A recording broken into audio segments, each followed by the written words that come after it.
Hello, filthy movie lovers. My name is Gentry Austin. And I'm Casey Scott.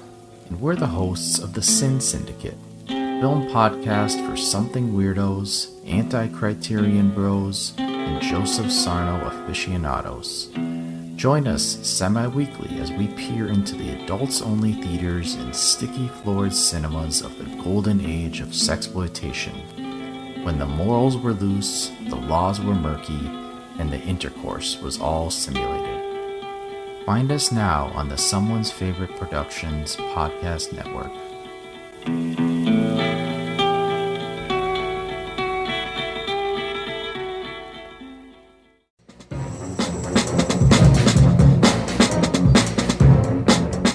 Hello, this is Aaron West. I am the author of the A24 New Wave. In this book, I look at A24's output and I make the argument that we are in a new wave movement right now. A24 plays a major role. This book has a supplemental podcast where each episode is a brief conversation about an A24 related topic, whether an actor, director, or even a genre. As I continue research for the book and conduct interviews, I expect to record podcast episodes with people involved with the company. You can find the podcast at cinejourneys.com or wherever you find podcasts, and we are proud to be members of the Someone's Favorite Productions podcast network.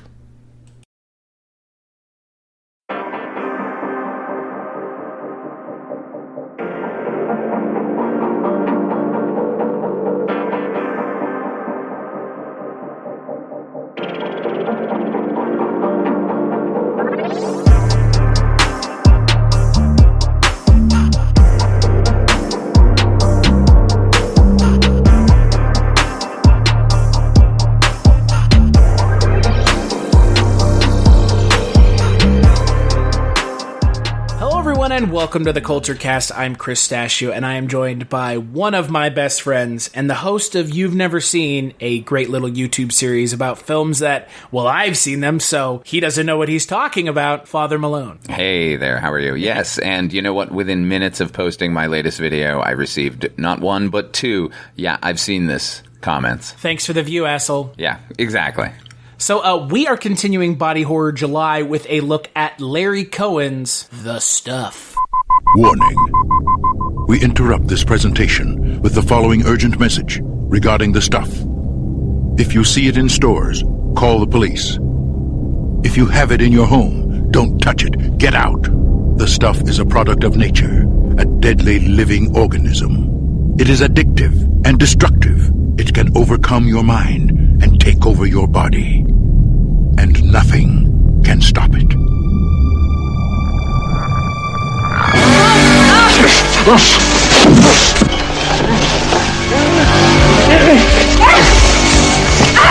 Are you prepared to say on the air that you've actually seen people devoured by the stuff?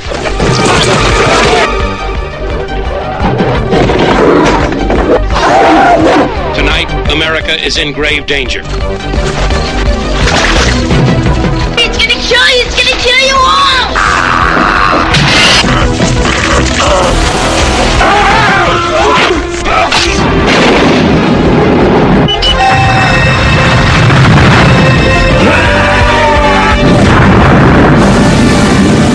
The Stuff. You have been warned.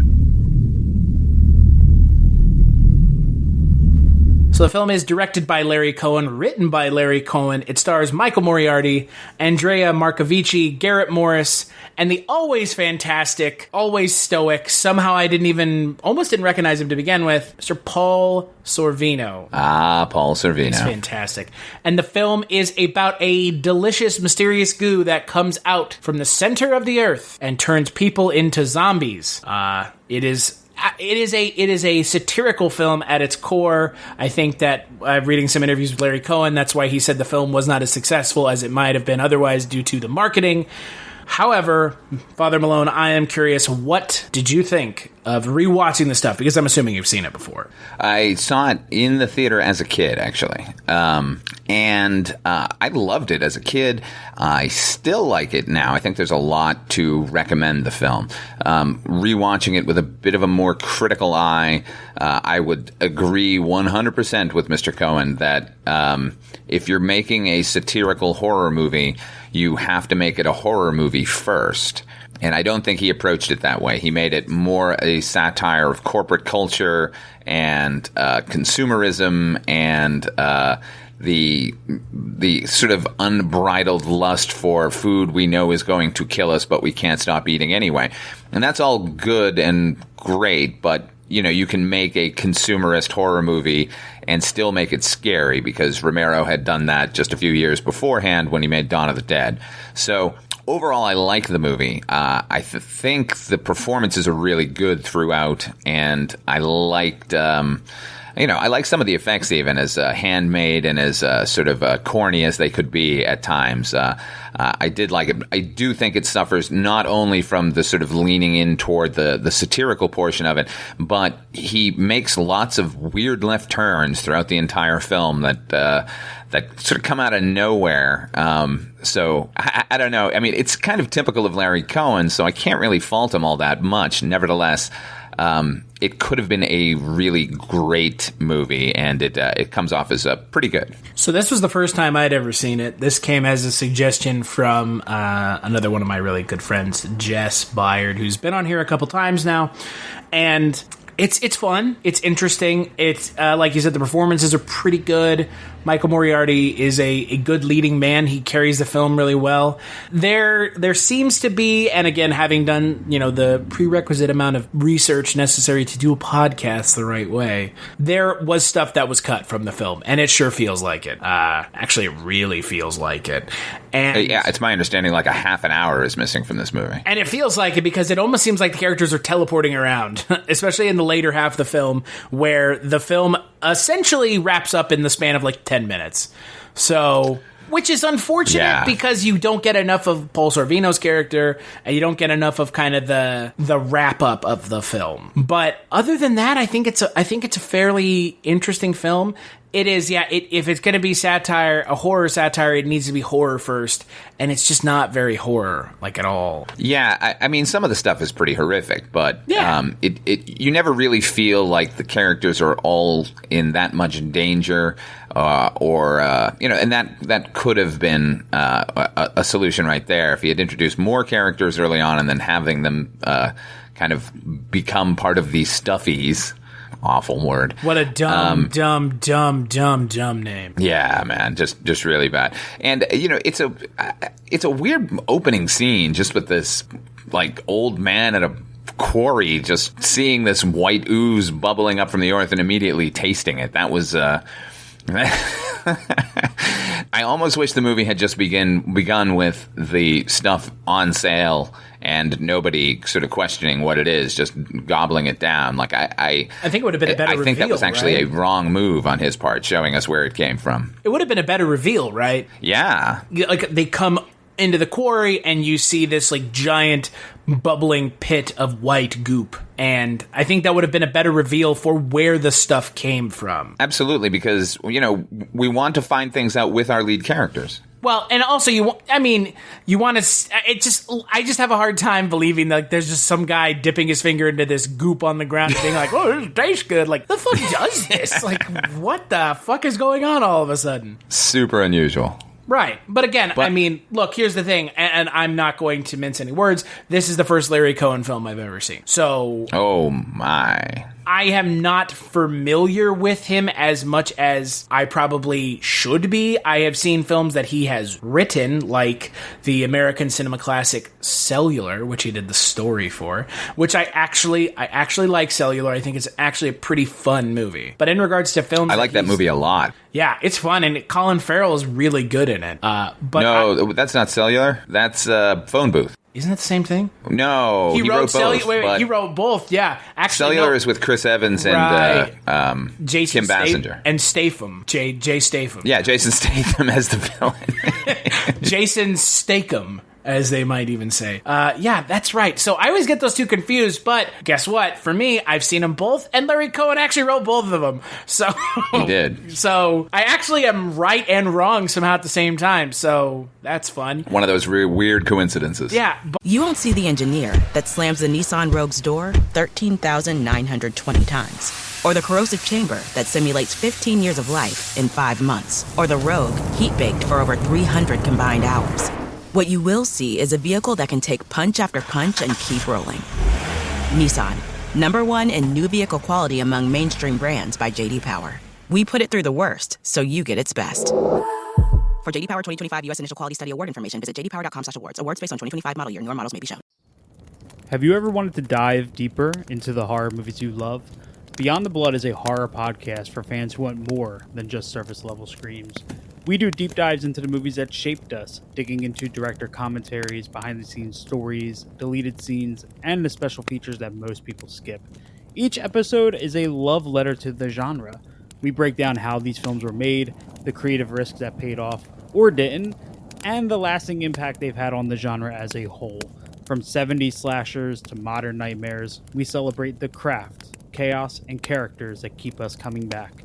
If you're the kind of fan who rewatches movies with the commentary on, or you simply grew up in the video store horror aisle, the Beyond the Blood podcast was made for you. New episodes every single week. Subscribe, and let's dig deep. Welcome to the Beyond the Blood podcast. But I like Cellular. I remember enjoying it when I watched it. Isn't William H. Macy in it, too, as like a cop? He sure is. He's real good in it, too. And look, Phone Booth is a lot of fun as well. Yeah. It's, it's got Kiefer Sutherland as the menacing voice. Colin Farrell is kind of the dickhead who gets his comeuppance. And is it Forrest Whitaker as well, right? Yeah, man. It's perfectly who fun directed movie. that? It was Joel Schumacher, I think. Yeah, shocking. Joel Schumacher. I know, one of his better outings. Yeah. But the thing with Larry Cohen is this is my first film I've seen that he's directed. So it's... Yeah, I didn't know what to He's a better writer than a director. Okay. Clearly, he does not know how to direct action because the action sequences in this movie are garbage. I'm thinking specifically of when Michael Moriarty and Chocolate Chip Charlie Garrett Morris are escaping like 4 thugs who are chasing them, and it's just so... lockdown camera, we're getting into a boat, there seems to be no menace at all. Like, I don't know, that scene in particular, I was just like, what is going on here? Like, did they not have enough time? Well, again, I don't know if that was some of the stuff that got cut out or not. But yeah, the action, quote-unquote, action scenes are real bad. And look, like this, I'm not sure that this film really needed it. But when you see how bad they are, it's almost like I wish it didn't have it to begin with. Yeah, speaking of which, not to jump right to the end here or anything, but the sort of recording studio showdown is a green screen nightmare. Oh dear God, it's so bad. It is where they go so far as to not even have glass in the window. It's just an effect while he's pretending to break it in, and then when he steps in with the cut up wires to like burn the stuff. Like, it's clear he's on a set, like on a green screen set, and they've just superimposed him. I was just like, wow. Because a lot of the effects in the movie, like, are really good, I think, where they use, like, a revolving room to have the stuff, like, moving up the walls and everything. That's always a great effect. And lots of little cool things like that, but the end is just unforgivable. Yeah, and that for me is the issue that I have with the stuff, is that it's such a poorly paced film that it almost undoes all the good that the premise has just on its own. Because it is an interesting premise, and it's a fun premise. I'll tell you what, it almost feels like it would be better suited as like a Twilight Zone episode, because you could really trim it down and get it lean and into something that would be a lot better as a not a serialized, but like a standalone episode of a TV show. Yeah, I mean, as spot on as the advertising is, because this is also a comment on advertising, this film, as good as those ads are and very site-specific to around 1985, like I could have easily seen any of those ads running on television at the time. Abe Vigoda. Oh, yeah, exactly. as good as they are, there's like too much of them. This movie's an hour and a half. I'd say at least a third of this movie is advertising for the stuff. Well, yeah, and that's, again, that just comes back to the pacing. I mean, you have a film like RoboCop that uses those ads as kind of a way to break up the action, but not in a way that feels intrusive. And then when it's this, it's like, let's look at this TV now. Like, wait, what? What the fuck? Yeah, the You're cutaways really are destroying the unmotivated pacing of the film. Now, having said that, Michael Moriarty is fantastic in this movie. Oh, yeah, he's great. And Garrett Morris is great. I didn't understand, like, again, it feels like there's a scene missing with where Garrett Morris's character becomes a Stuffy. Yeah, I mean, he, supposedly, I assume it's when they're in the diner together and they decide to split up and he's going down to Washington. We don't see him get captured. And then he shows sort of back up unbidden. So that kind of makes sense. What doesn't make sense is that he is a famous Amos karate expert who is there to do battle with the stuff. It's like, it's one of the left turns in this movie that I'm just like, where did that come from? Which can be fine. You know what I mean? Like, I don't need a through line, as straight as an arrow necessarily. Like, I like left turns in films, but he kind of comes out of nowhere, which is not, as you said, like, he's great in it. So I'm not trying to take anything away from Garrett Morris. I always love seeing him. But, that character appearance and then suddenly, like, karateing, I don't know, man. It's so unusual, which maybe makes me like the movie more. I don't know. Well, I mean, the thing that I do like is that Garrett Morris character. I mean, it is weird, but at the same time, I really like it. But I also like Garrett Morris. Like, it's, he's not hard to like. We just saw him in that episode of The Twilight Zone, and he was great in that as well. So, yeah. This is the weird thing about this movie. It almost feels like two different movies, like, competing at the same time. Yeah, because the idea of a corporate saboteur, like, I don't think I've ever seen that in a film. And when Michael Moriarty shows up and they're hiring him to do this job to, like, go find out what the stuff is, like that in and of itself would be a really good movie. And there's also a good movie to be made about advertising, and there's also a good movie to be made about how the FDA just puts garbage through at a price so that we can consume it and not question what's going on. So there's actually like 3 or 4 movies in here. Spike Lee always used to say that, like, because he got criticism for putting too much plot or too many characters in his movies. And he always said, like, I would rather have too much than not enough in a movie. And I can totally get behind that, but everything has to coalesce. This feels like here's a part of a movie, and now here's another part of a movie, and then at the end it turns into an Invaders from Mars sort of situation. Oh, yeah, and look, as much as I like Paul Sorvino in the film, he feels completely unnecessary. He seems like he came in from another movie. Like, really feels like he came in from another movie. Yeah, I mean, I think he's a comment on what at the time I think was the Birch Society, like right-wing yahoos who were, preparing for whatever war was coming, the New World Order and such. I mean, they're still around, obviously. I was about to say, that sounds like now. Yeah, of course. I mean, those yahoos have never gone away. And I think it's an interesting concept to have them be the heroes, as far as, more satire upon satire. But, it does come down to pacing, because just like when Garrett Morris just sort of shows up unbidden, so do these guys, really. And it wouldn't have been that hard, because clearly this guy owns radio stations and is out there broadcasting. To have him peppered through the film with, if they're going to show us so many ads for the stuff, like have it go like that's the end of the stuff commercial, and now back to this Yahoo like ranting on television. And then it wouldn't be so jarring when he just sort of suddenly shows up.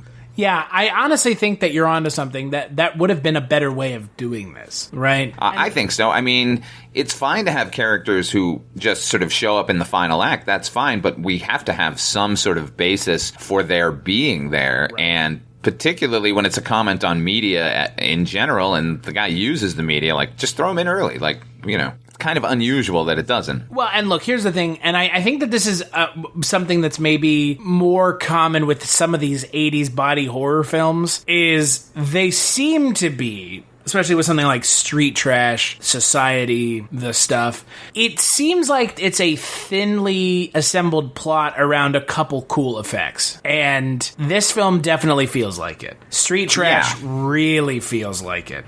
Street Trash is 100% based on what can we do with these visual effects. Right, which is fine. I mean, look, there's something to be said for really well done practical effects, but at the same time, that does not support a movie in and of itself. You won't see the engineer that slams the Nissan Rogue's door 13,920 times. Or the corrosive chamber that simulates 15 years of life in 5 months. Or the Rogue heat-baked for over 300 combined hours. What you will see is a vehicle that can take punch after punch and keep rolling. Nissan, #1 in new vehicle quality among mainstream brands by J.D. Power. We put it through the worst, so you get its best. For J.D. Power 2025 U.S. Initial Quality Study Award information, visit jdpower.com/awards. Awards based on 2025 model year. Newer models may be shown. The audio commentary.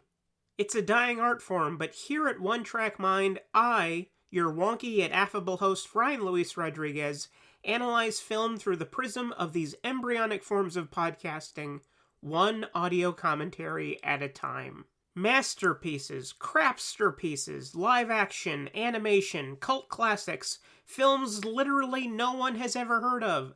No track is too small and no track is too big. Join me and my guests from the entertainment world as we keep these features alive every other Tuesday. Hey, who else is going to discuss Bill and Ted's Bogus Journey one week and Citizen Kane the next? Us, that's who.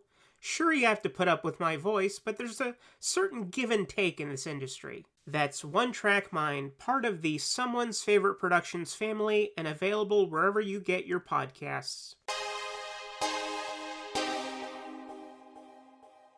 Itself. Same with Society, and I know people like Brian using Society a lot. I feel the same way about it, where it's like there are some cool effects, but the story is essentially being propped up by the effects, and there aren't enough effects to really prop up the story. Yeah, I mean, in Society in particular, like that was all over Fangoria magazine before it came out, and I went to see it, and it was just, I mean, the effects are great, sure, but it's not as clever as it thinks it is. I think this film is as clever as it wants to be, but it doesn't hang together. Oh, no. I mean, I will say that this film is better than Street Trash, and it is much better. Yeah, well, look, as much as I like Street Trash, because that was essentially the first body horror film I ever saw, because I remember walking through the aisles at a movie trading co. right before I went to college and seeing the box for the re-release for it and being like, holy shit, this looks fucking nuts. I'm gonna buy this and watch it. And it is nuts, but also it's fucking boring. And it is actually like really boring. And it is so, there's nothing. Okay, look, you could go watch the best scenes from Street Trash on YouTube, and you will get as much out of that film, and you'll save yourself an hour and a half or however long the film is. I actually haven't seen it in a while. And same with Society. You can see the crazy parts of Society without having to go see the film. And with this film, like you said, I think there's enough to really keep you interested, but it's so hodgepodge that while you're interested and you're kind of kept along with the film, they really did such a poor job of pacing that they really don't do as good a job as they could making a film that's cohesive. And that's a huge bummer. Plus, they picked the wrong Bloom brother to focus on. To what? To focus on. Like, the lead kid is... Right. His older brother, Brian, is a really good actor. And his younger brother, not so much. I mean, he's okay. Yeah, no, oh god, yeah. Scott Bloom is really not great. No, I mean, he weighs the movie down.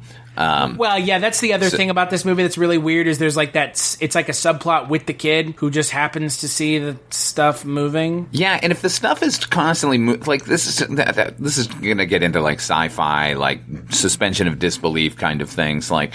At one point, his family wants him to eat it because clearly they've all been taken over by it and they want him to be one of them.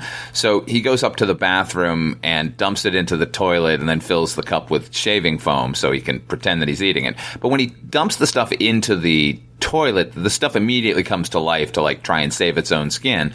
And is that the first time it's happened? Nobody's ever tried to just dump it, like, or throw it. You know what I mean? Like, I can't fathom with the amount of stuff being sold where they now have their own stands, like ice cream stands, that no one has seen it do this before. Well, maybe they just don't care. And maybe that's the whole point. Or maybe they've already been taken over. I don't know.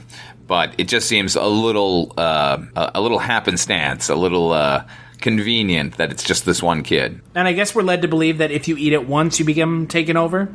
It must be, because the guys at the end do not want to eat even one bite of it. The thing at the end I thought it was okay. Again, doesn't feel like much of a payoff. No, it doesn't, and this movie has more endings than the Return of the King. Oh, right? It just kind of keeps ending. There's like the ending with the female character played by Andrea Maravici. There's the ending with Michael Moriarty. Then there's like a sub-ending with black market stuff sellers. And then there's another post-credits ending. Like, Jesus, good Lord. Yeah, like... this movie did not support this many endings. Like, it feels weirdly like a novel. Like, it should have been a book. Like, then all of these weird left turns would be okay. Like, you know, suddenly we're going to jump to a new chapter with a whole new bunch of characters also dealing with the stuff. Like, I don't know. It doesn't hang together as a 2-hour movie, and it's not even a 2-hour movie. So, I mean, I would be curious to see a director's cut of it, to see what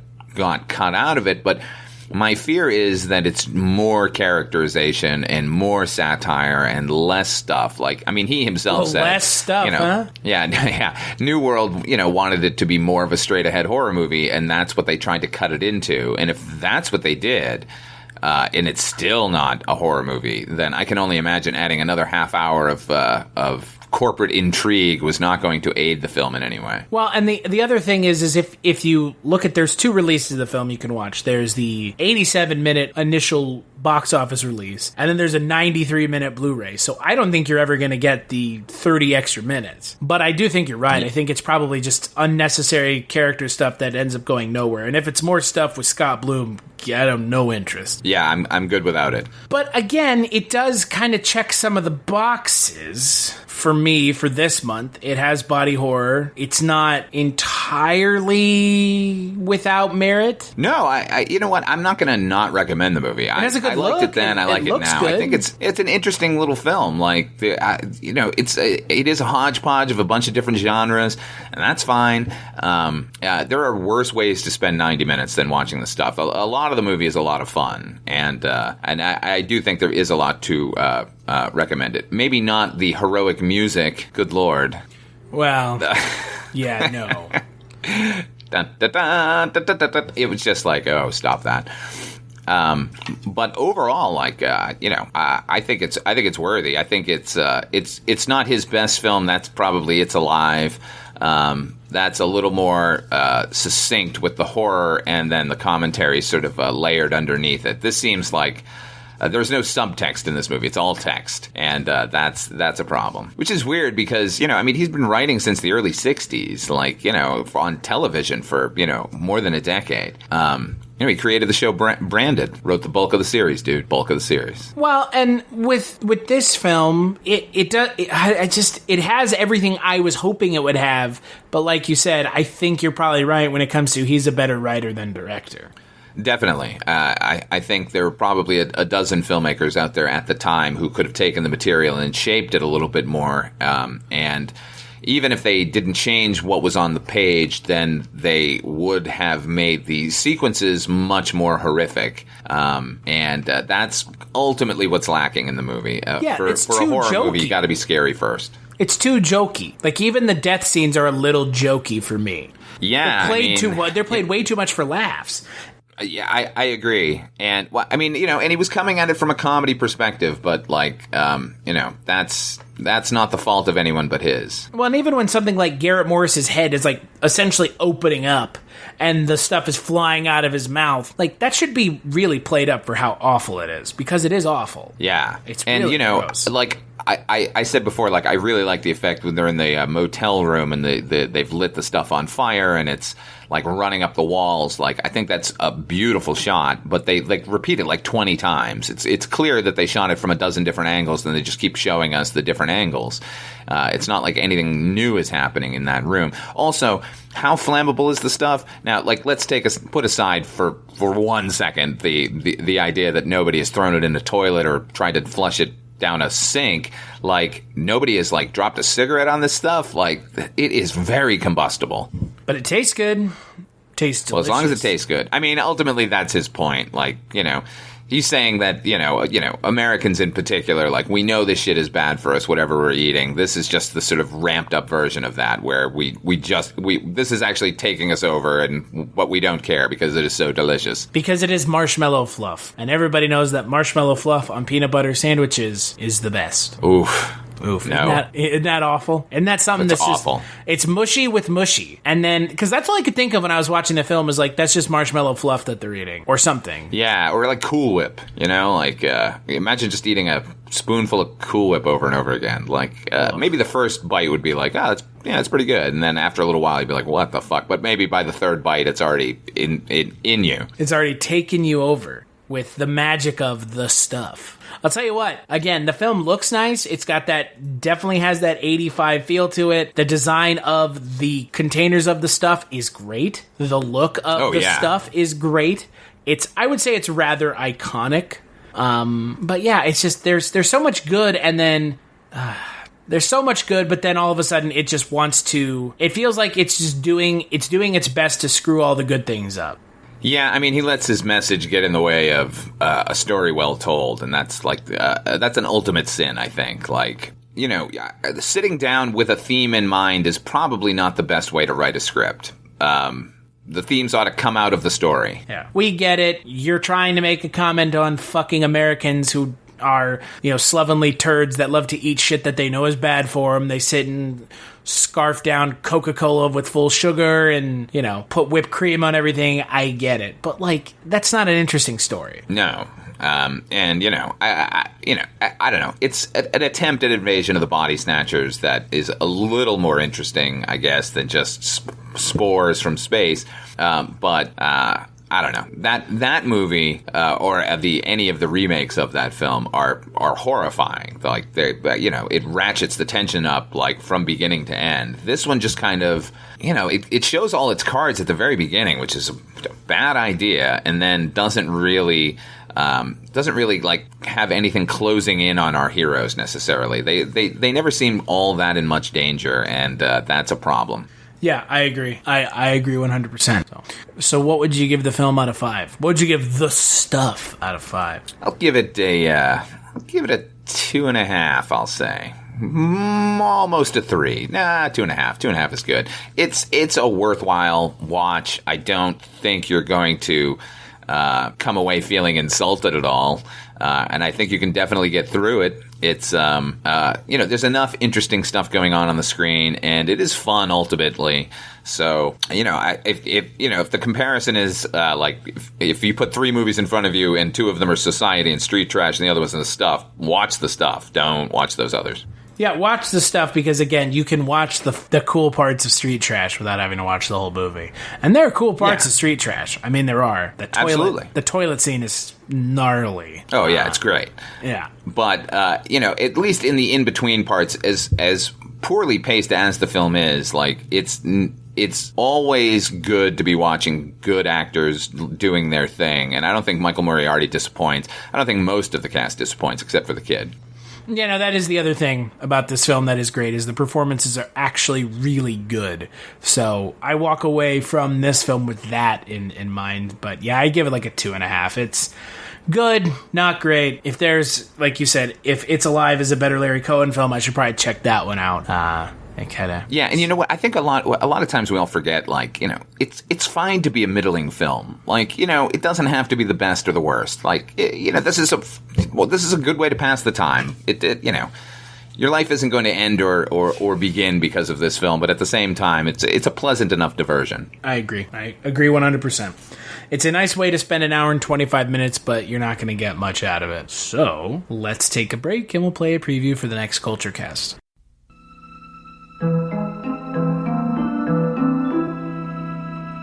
on this picturesque block, in this manicured home, something evil, something terrifying, something horrifying is haunting Lionel. His mother, I thought I told you to spray this house. The place is infested with vermin. although she was a little strict, Look at this dust. It's an inch thick. he never wished her any harm. You look after me like Until your mother's dead, Lionel. now, whatever Mom's got Who's your mother? has caught on with the neighbors. She's been bitten! You know what that means? You can pray,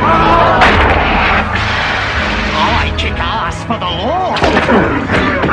you can plead, you can beg for mercy, Help! Someone! Please! but nothing you can do will stop. There's thousands of them! Because how do you kill something that's already dead? Trimark Pictures presents a modern masterpiece of horror, Your mother ate my dog! Dead Alive. Party's over.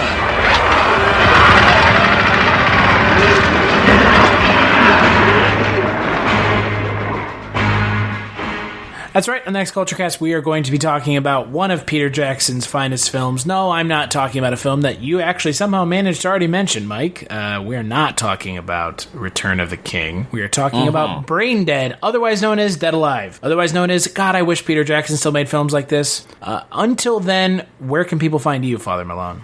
You can find me, as you mentioned, on my YouTube channel, OughtFive Films, on my show You've Never Seen. Got a brand new episode up there about a absolute classic, The Return of the Living Dead. You can also hear me on the Chronicles from the Crypt podcast, where you and I talk about the HBO television series Tales from the Crypt, not Chronicles of the Crypt. And you can also hear me on Dreams for Sale, the Twilight Zone 85 podcast, where we discuss the late and lamented great revival of the Twilight Zone from the mid-'80s. Started around exactly the same year that this movie came out. Is that the one with Forrest Whitaker? Yes. Have some. Oh, wait, no. No, it is not the one with Forrest Whitaker. Thank the Lord above. As always, you can find me on Twitter at casualty_Chris. I do another podcast called The Kolchak Tapes, where I sit and talk Kolchak the Night Stalker with our good friend Mike White. You can find that over at kolchakstapes.com. You can find more of the Kulturecast at kulturecast.com. You can follow us on Twitter at Kulturecast. We have links to Patreon, iTunes, all that good stuff. You know what to do. You know how I'm begging for money. I don't like doing it. You don't like hearing me do it. So if you want to kick us a couple dollars, cool. If not, I get it. Not the big of a deal. Big thanks, as always, to _91 for Thunderous, the intro outro music for the Kulturecast, and we'll catch you on the next episode.